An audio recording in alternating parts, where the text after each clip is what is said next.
Let me say again this morning, by way of introduction, as we look at this text, that God has a wonderful and a unique way of watching what we give.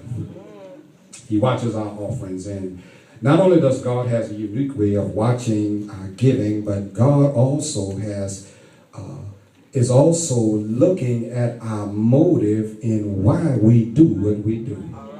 Talk, Pastor. And let me say this morning that God is more interested in your motive than God is about the gift that you are giving.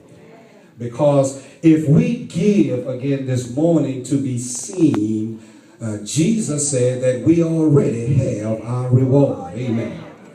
And I believe that when we give in secret, that God is the one who will always reward us openly.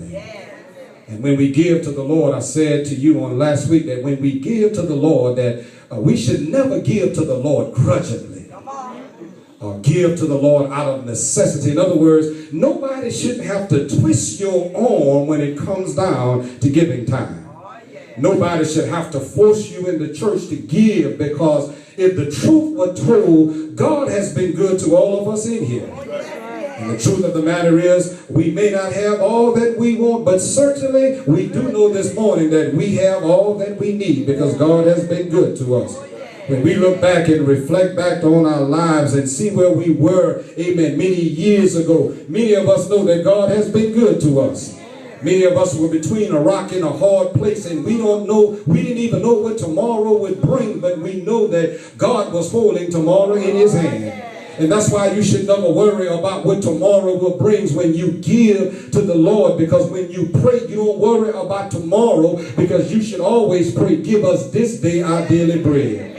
God can meet your needs, but you have to trust God, amen, with what God has given to you. To whom much is given, the scriptures declare that much is required. And the reason why God cannot give many of us more than what we have, because God, watch this, God can't trust us with the little bit that he has already put in our hands.